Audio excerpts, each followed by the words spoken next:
చేయొచ్చా అని పోయి అక్కడ మీరు రాహుల్ గాంధీ గారు రేవంత్ రెడ్డి గారు చెప్పిర్రా చెప్పలేరా అని చెప్పాలి. శ్రీధర్ అన్న రాజకీయాలకి మీరే నన్ను తీసుకొచ్చిర్రు, రాజకీయాలకి శ్రీధర్ అన్న మీరే నాకు తీసుకొచ్చిర్రు.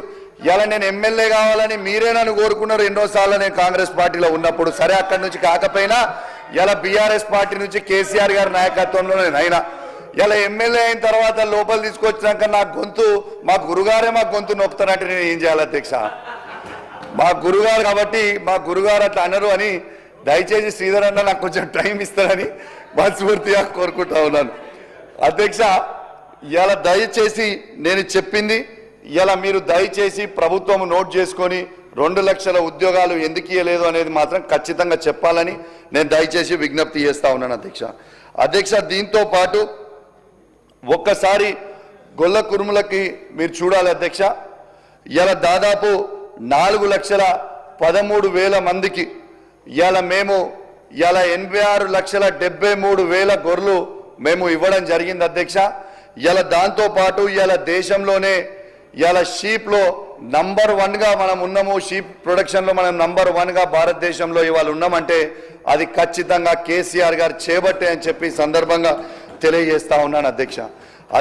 దీంతో పాటు ఇవాళ ఫిషరీస్కి వచ్చేసరికి అధ్యక్ష దయచేసి ఫిషరీస్ డిపార్ట్మెంట్లో దయచేసి మీ అందరు కూడా ఆలోచన చేయాలి అధ్యక్ష.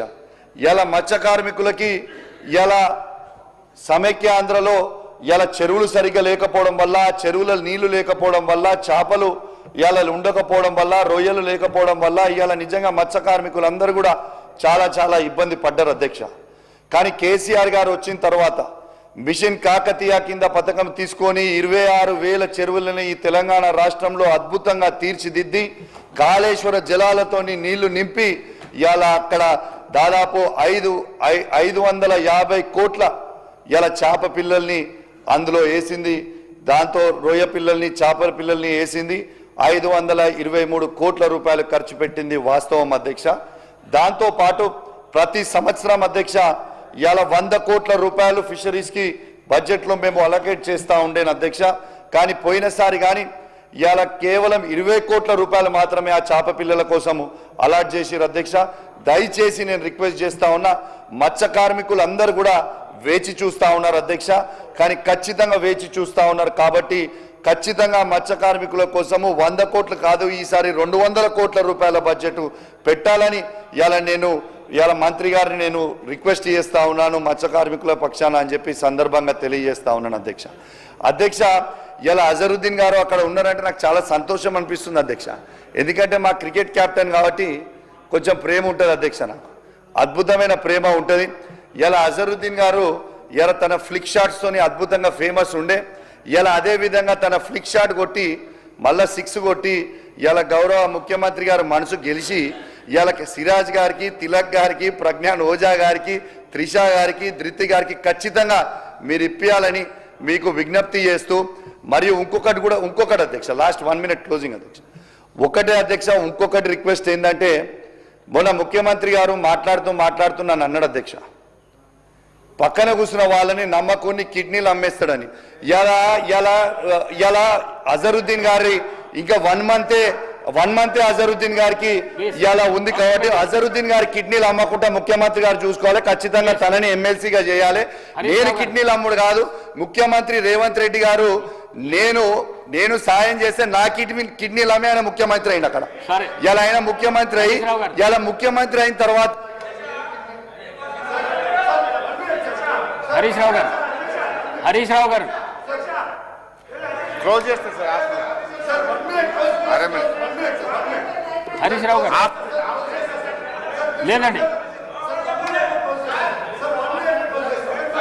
ప్లీజ్ హరీష్ రావు గారు ప్లీజ్ లేదండి, ప్లీజ్ మీరు మాట్లాడండి please.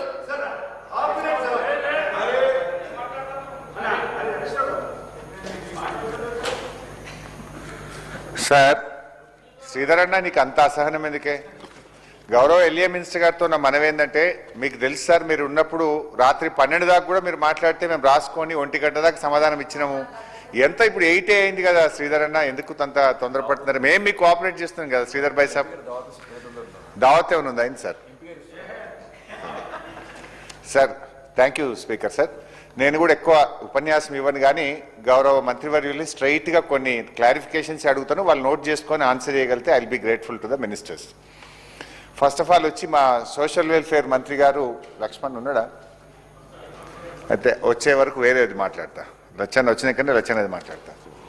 So commercial taxes minister గారు మరి సీఎం గారి తరఫున జూపల్లి కృష్ణారావు గారు ఉన్నారు కనుక గౌరవ కృష్ణారావు గారితో కమర్షియల్ ట్యాక్స్ డిపార్ట్మెంట్ సంబంధించి బీఆర్ఎస్ 10 ఏళ్ల హయాంలో 160% గ్రోత్ వచ్చింది. అంటే 16% every year growth rate BRS టైంలో ఉండేది. బట్ లాస్ట్ టైం 2024-25లో కొత్తగా కాంగ్రెస్ ప్రభుత్వం వచ్చిన తర్వాత 6% గ్రోత్ వచ్చింది. అండ్ 25-26 ఇప్పుడు ప్రజెంట్ రన్నింగ్ ఇయర్లో as on today me budget లెక్కల ప్రకారం మీరు పెట్టిన పుస్తకాల ప్రకారం 3% గ్రోత్ మాత్రమే వచ్చింది. ఎందుకు రాష్ట్రం యొక్క గ్రోత్ రేట్ పడిపోతా ఉంది? మళ్ళీ మీరు నెక్స్ట్ ఇయర్కు 84,479 కోట్లు పెట్టుకున్నారు. ఒకవైపు కేంద్ర ప్రభుత్వం జీఎస్టీ ట్యాక్స్ రిడక్షన్ చేసింది. ట్యాక్స్ రిడక్షన్ వల్ల ఫర్దర్ మన ట్యాక్సేషన్ తగ్గుతుంది, రాష్ట్రం యొక్క ఆదాయం కొంత తగ్గుముఖం పట్టేటువంటి అవకాశం ఉంది అంటున్నారు. ఇంకొక వైపు అంతర్జాతీయంగా జరుగుతున్నటువంటి యుద్ధాలు కానీ అంతర్జాతీయ పరిణామాలు కూడా ఎట్లా ఉంటాయి, మీరు ఇవన్నీ అంచనా వేశారా?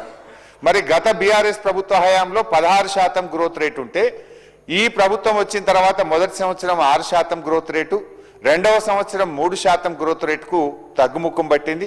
మళ్ళీ నెక్స్ట్ ఇయర్కు మీరు ఇంకా చాలా ఎక్కువ పెట్టుకున్నారు. ఇది ఎట్లా రీచ్ అవుతారో దయచేసి మంత్రి గారు తన సమాధానంలో చెప్పాలని చెప్పి కోరుతా ఉన్నాం అధ్యక్ష. ఇకపోతే ఎక్సైజ్ డిపార్ట్మెంట్ సంబంధించి కూడా వారే చూస్తున్నారు కనుక అధ్యక్ష, దాంట్లో కూడా అధ్యక్ష 2024-25 యాక్చువల్స్ మొన్ననే వారు బడ్జెట్ పెట్టారు, ఇక్కడ అసెంబ్లీలో చూసాం పద్దులు. 24-25 సంవత్సరానికి రాష్ట్ర ప్రభుత్వానికి ఎక్సైజ్ ద్వారా 34,603 కోట్ల రూపాయల లాభం వచ్చింది అధ్యక్ష. బట్ ఈ సంవత్సరం ఎంత పెట్టుకున్నారు మంత్రి గారంటే 46,941 కోట్ల ఆదాయం వస్తుందని ఈ బడ్జెట్లో వారు ప్రతిపాదించారు. అంటే ఒక్క సంవత్సరమే 12,338 కోట్ల అదనపు ఆదాయం ఎక్సైజ్ ద్వారా వస్తుందని బడ్జెట్లో పెట్టారు. ఎట్లా వస్తుంది? 12,338 కోట్లు ఎక్సైజ్ ద్వారా ఆదాయం ఎక్కువ వస్తుందంటే కనీసం ఒక 25,000 కోట్ల సేల్స్ పెరగాలి. 25,000 కోట్ల మద్యాన్ని ఎలా అమ్ముతారు? అంటే ఏమైనా ప్రత్యేకమైన పాలసీ తెస్తారా? ఇంకా షాపులు పెంచుతారా? బార్లు పెంచుతారా? బ్రీవరీస్ పెంచుతారా? ఏ రకంగా ఇంత ఆదాయం ఎట్లా వస్తుందని పెట్టుకున్నారో కూడా ఈ సభ ద్వారా వారు సమాధానం చెప్పాలని చెప్పి అడుగుతా ఉన్నాను. అదేవిధంగా అధ్యక్ష, ఈ లిక్కర్ సప్లయర్స్ ఎవరైతే ఉన్నారో వారికి సకాలంలో ప్రభుత్వం డబ్బులు చెల్లించకపోవడం వల్ల మార్కెట్లో కొన్ని బ్రాండ్స్ అందుబాటులో లేవు.